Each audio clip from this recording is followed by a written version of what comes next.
How's it going, YouTube? Atheist Chef here. Well, the end of the year is upon us and new things are coming our ways. So I decided I should bring some new people your way.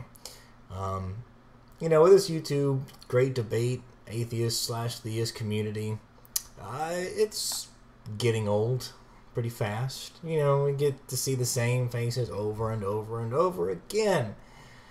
And making videos about them, and it just gets old really fast. So, these people, most part, are low-hanging fruit. So, I figure, let's get some new material. Let's get some new people. Even if I'm saying some of the same stuff that everybody else sang before, at least get some new faces in here. And maybe, hey, new people in the Google Hangouts, new people in chats.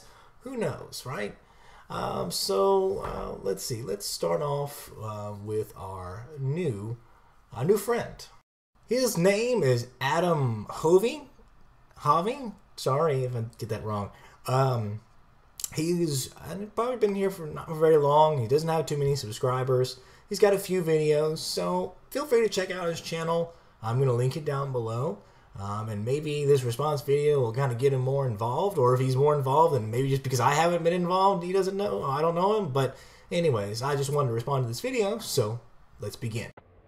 Alright, this is going to be on atheism, because I'm honestly sick of hearing about it. Well, I think you may need to try to get used to us, because I don't think we're going anywhere. I do not believe there are more atheists than there have ever been. I don't believe that at all. I just think more atheists have access to the internet. What? What do you mean atheists are just now, getting access to the internet now? Where were we before? Were AT&T, seeking out the atheists out in the world and not letting them have access to broadband?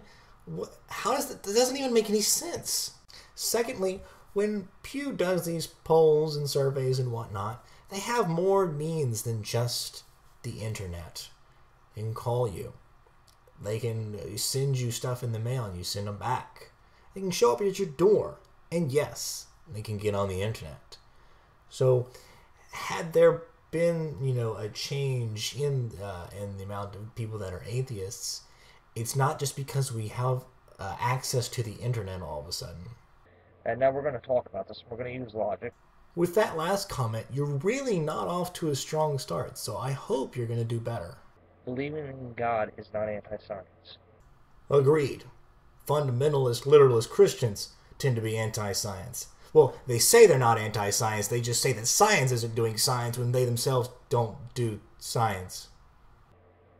God is the creator of all things. Yeah, I'm aware of what you believe. Evidence would be great, but, you can just say what you believe too. That works. You understand? I am not a young earth creationist. I am not someone who thinks the earth is 5,000 years old. I know there is plenty of fossil evidence to the contrary. Fantastic. That puts you at a few steps right above the fundy fucknuts that I deal with on a regular basis. So thank you for keeping up with 2014. Or 2015 now. Well, in a few days. Now, that being said, I would like to point out the hypocrisy in atheism saying that Christians stole from pagans. I don't think the word you're looking for there is hypocrisy, because that would be saying that we atheists stole from pagans. I guess you're trying to say maybe we're hypocritical for not being logical. I don't know. First of all, there is a video. I'm not going to go into detail here. From the Lutheran satire. I'm Catholic, but there's a video from the Lutheran satire that touches on this very issue, and it's actually very good. And by the way, Mithras was born from a rock. I just thought you should know that's not exactly a virgin birth. Like with Horus or Mithra or, any other god that in the past has said, oh, well, Jesus is a direct copy of this one. A lot of times it's ended up being bad information. There was, very weird translations, or it just didn't really match up. Or like I said, it wasn't really born from a virgin. He was born from a goddess, and this was from a rock, blah, blah, blah. So I agree. There are many times that it's just straight up wrong. However, it can be argued that still there are each little bits of elements that came from one other god that can be said about this god, that can be said about to Christianity. You may not all from one god, but that's just kind of how mythos kind of tends to work. They all steal from each other in different elements of it. That's generally the main argument, but yeah, I get it. We need to make sure that we get our facts straight, because otherwise we look stupid. How can you test a hypothesis on whether or not God exists if God does not exist? Again, I agree with you. Anybody that says we can use science to disprove God, they're mistaken. We can't investigate the supernatural world. However, we can show that our universe doesn't require a God to exist. All of these weird life questions that we're trying to figure out, things like abiogenesis and the origins of the universe, we're showing with science that a God is not required. And from all of the methods that Christians, particularly fundamentalists, have tried to explain how God done such a thing, we can test an experiment and see that it's false.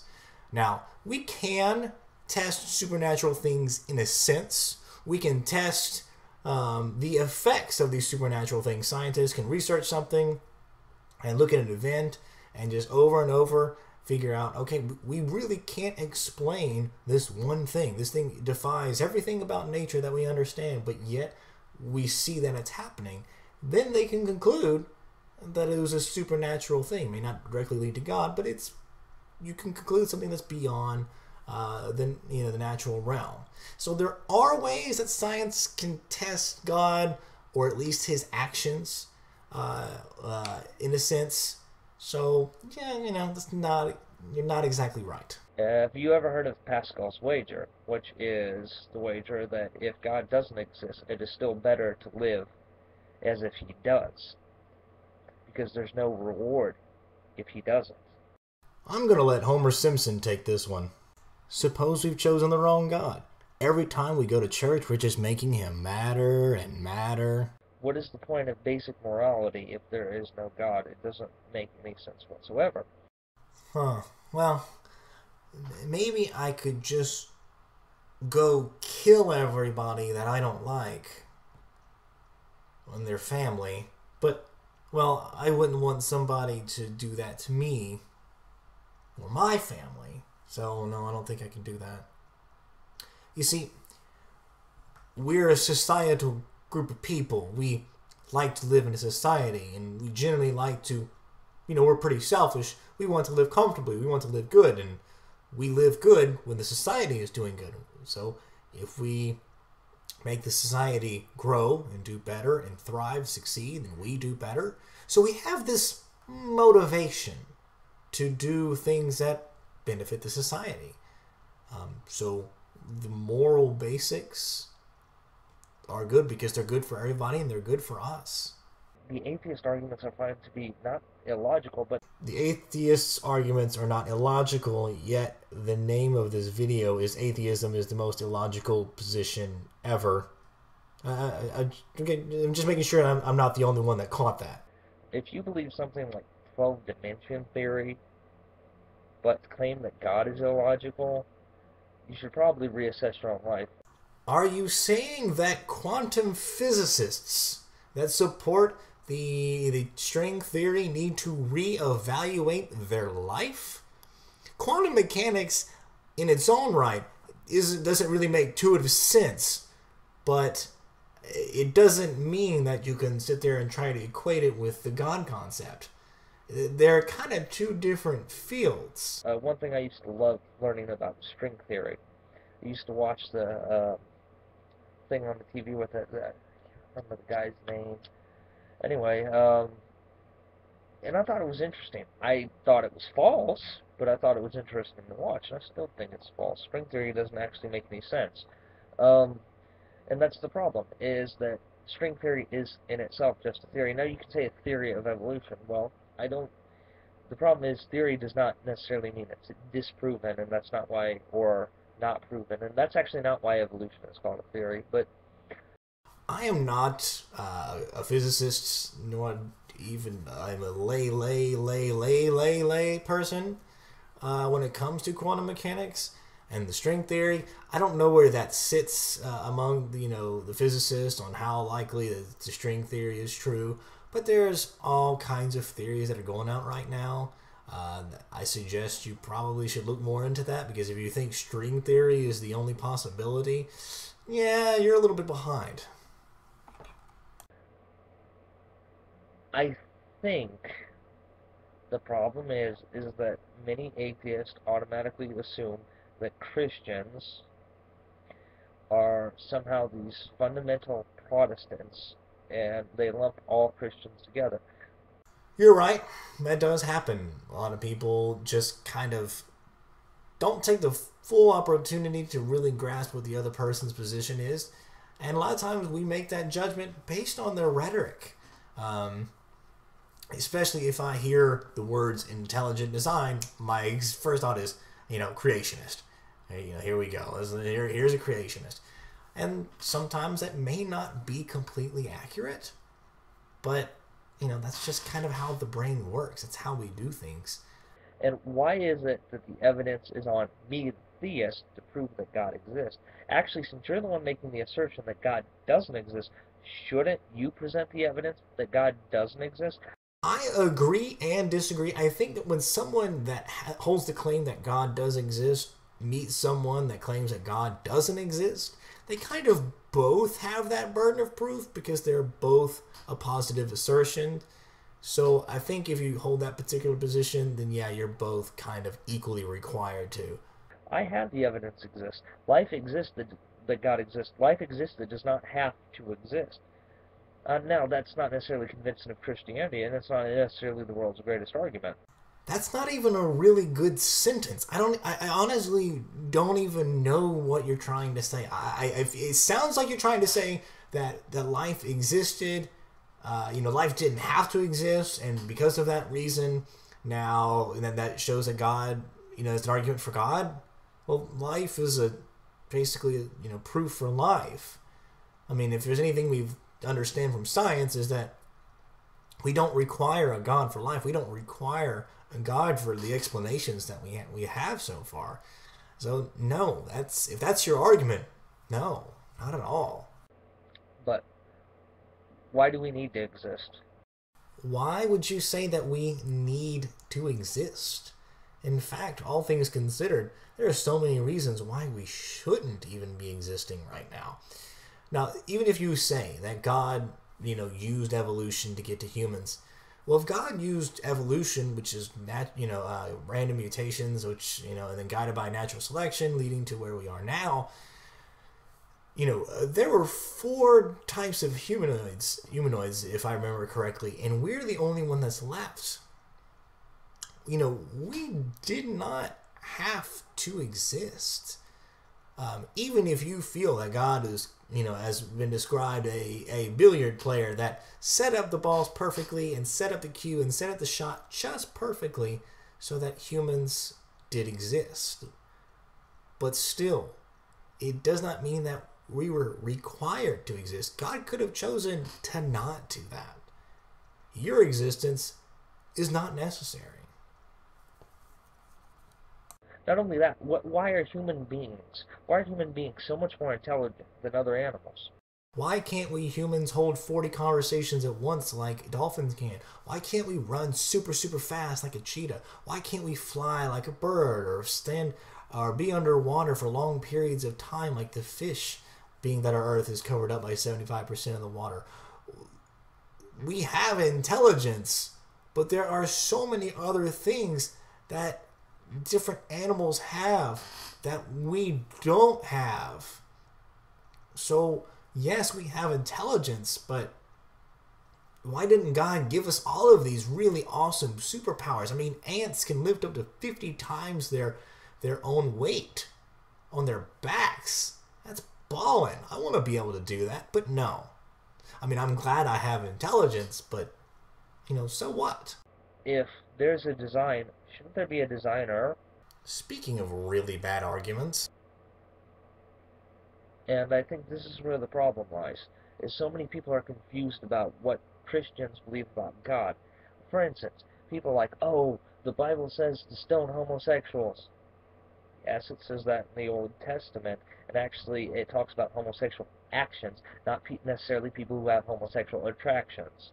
I always found this argument interesting because they say that, as long as it's an attraction and not an action, it's okay. But Christianity punishes you for a thought crime. It tells you that it's a sin to lust after a woman in your heart. So why would I think that's any different if a man lusts after another man in his heart? Alright, peace. Thanks for listening. Alright, and that is it. That is about 3/4 to 4/5 of the whole video. There are some parts that were kind of repeating and, and stuff I had, already addressed. But feel free, and I'm going to link his video down below. So please go down, check it out, subscribe, say hi to the guy. Welcome to the atheist community. I want to see more of him, just because it's nice to see new people. So that's it for tonight. This is the Atheist Chef signing off. Peace.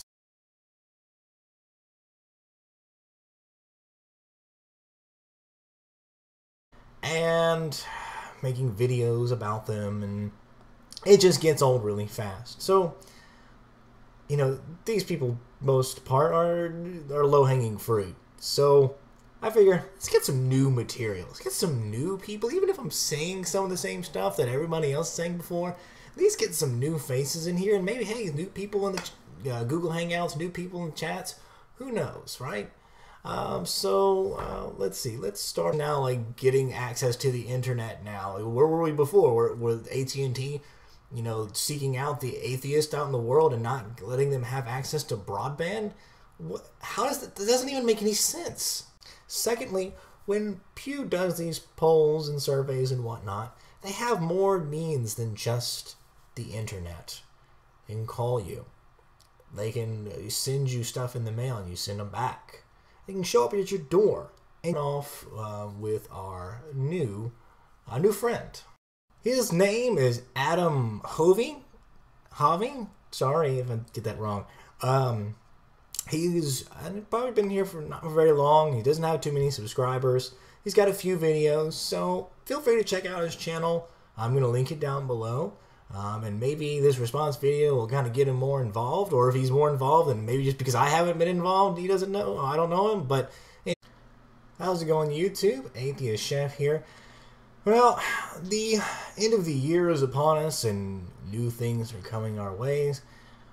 So I decided I should bring some new people your way. With this YouTube great debate, atheist/theist community, it's getting old pretty fast. We get to see the same faces over and over and over again. Anyways, I just wanted to respond to this video, so let's begin. Alright, this is going to be on atheism because I'm honestly sick of hearing about it. Well, I think you may need to try to get used to us, because I don't think we're going anywhere. I do not believe there are more atheists than there have ever been. I don't believe that at all. I just think more atheists have access to the internet. What? What do you mean atheists are just